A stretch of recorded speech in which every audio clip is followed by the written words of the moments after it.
Mas Adipati mau ngomong. Monggo. Pendengaran bersani piyambak.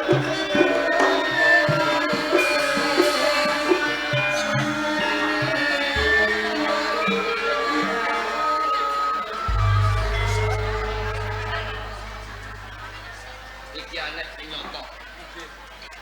Atase dalan jroning alun-alun. Nanging sing kumandhil ana ing jala. Iki agem-agem arep diajeng Ranasiya. Bingung Yen ngono te, aku iso ndakwa perkara iki. Kalamun adiku Danang ora luput, sing luput bojoku Ranasiya tuladane. Agemane garwaku sampun sawal saka ragane adek seket dina. Udo yen ngono bojoku bakal kelangan di mana lho? Wis tak gawe.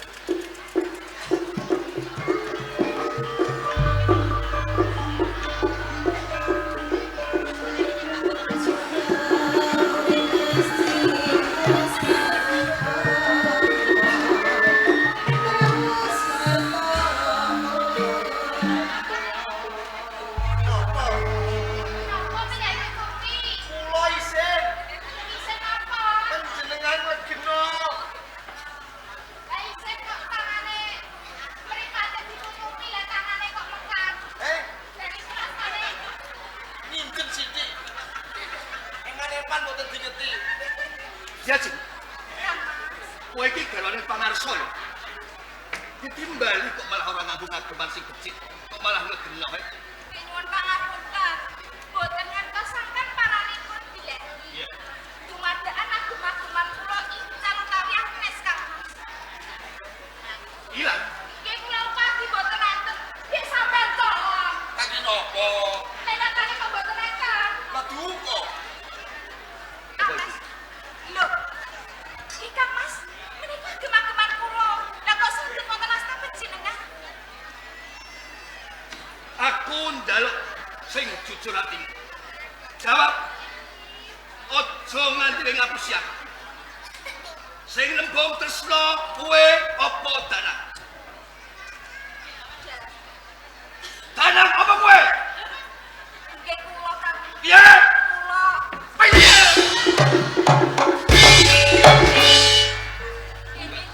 Nyuwun pangapunten Kang Mas. Kula niki mung jajal. Lho, Danang semono gedene kok durung seneng mau, Mas. Iki lho kula tembung stresno. Nang jebul Danang ki mung kasih apik. Kowe tembung guyon, jajal. Guyon mari kena yo. Nggih. Boten, boten Kang Mas. Boten. Kula nyuwun pangapunten nggih. Jangan ngamuk-ngamuk kalih kula. Kula mung jajal kok Kang Mas.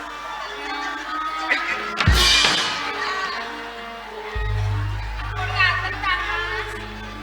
Ampun ngamuk kalih. Ora ngono babar bisa. Yen tumindakan pangatimu kaya ngono. Kowe iki bocah pangarsa. Tembung sak tak tembung sak iwak. Kena kanggo tulodo kawulan padhet. Ing tumindakan kaya ngono. Lihat. Piye Kang Mas? Jeneng manungsa niku nggih gadah ilang. Kula niki Mas ilang Kang Mas. Kula nyuwun pangapunten nggih. Apa lihat? Ilang.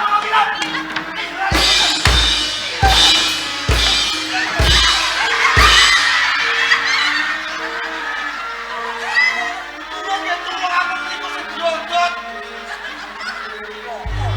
Sakit Kang Mas.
Rasya tinggal ke mati minggat. Minggat. Minggat.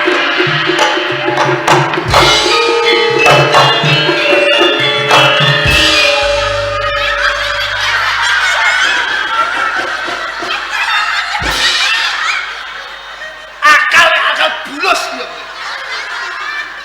Dikon minggat.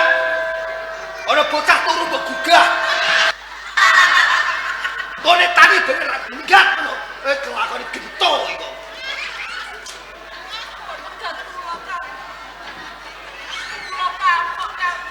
Kapok lombok bar pedesen sesuk lho meneh ya. Iya.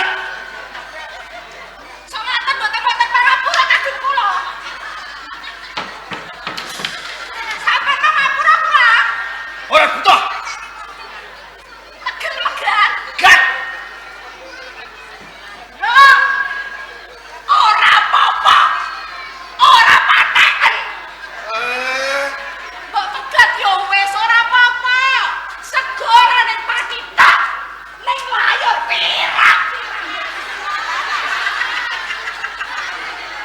Aku mbok pegat ora pateken. Aku isih nom umurku 17 tahun. Lah kowe wis tuwa umur 7.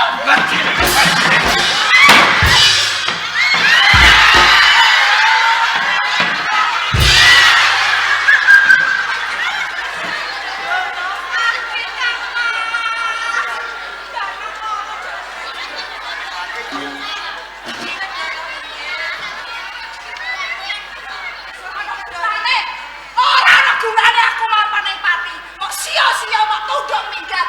Ngopo bojo kaya kapur. Ora apa-apa. Ning sawise penjan megat kula meling kali sampean. Kula niki ajeng mesangrah. Kula niki ajeng dadi begegek. Ya. Dadi begegek. Kowe lagi tumoni jate. Mantan bojone bupati kok begegek. Sing lepat iki panjenengan kok. Kok bisa aku teh? Inggih napa panjenengan mboten kenutan. Panjenengan mundhut kalian garwa niku lho. Lho nek tak PK to. Panjenengan mundhut garwa. Panjenengan karaoke katut PK selain mundhut karo garwa Ora mangsaku tak aromati. Ngangkat derajate ora ngerti tumindake malah kaya ngene. Panjenengan sing sisol super truk niku kok. Ora apa-apa. Ning sampean ya aja lali.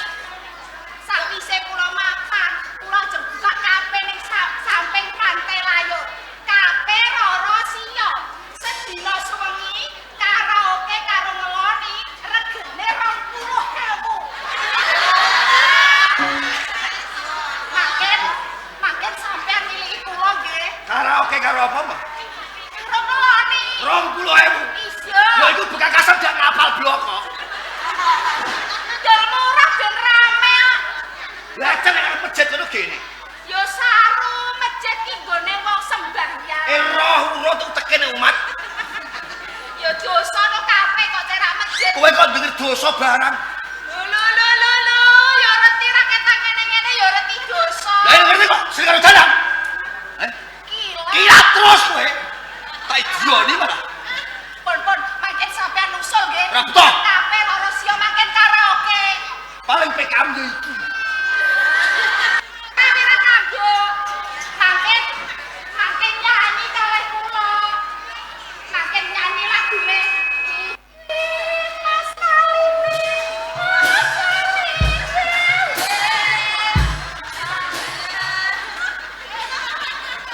Boten purun. Nak gerak. Ora gelem nggih, Pun. Ora gelem ora apa-apa. Sampeyan kok kakang pati yo gelem yo kakang yo. Apa? Kok pilih-pilih ning kafe Roro Siyo. Sedina sewengi 20.000.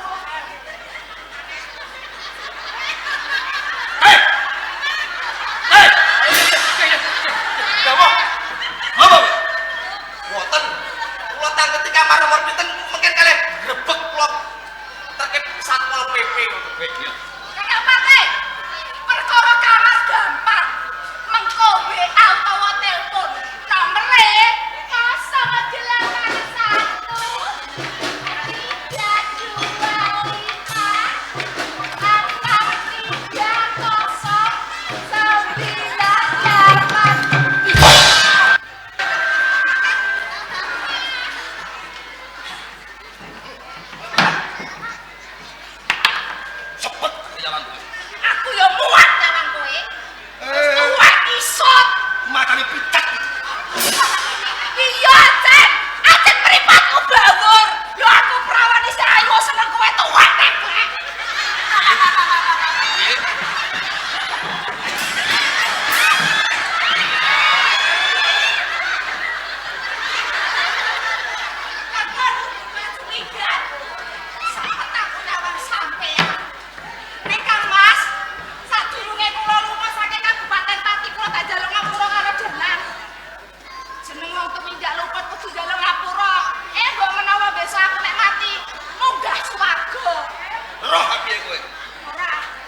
Motor keranjingan. Saya pamit mentak menek. Nggih. Kula minggat. Assalamualaikum. Waalaikumsalam. Assalamualaikum. Assalamualaikum.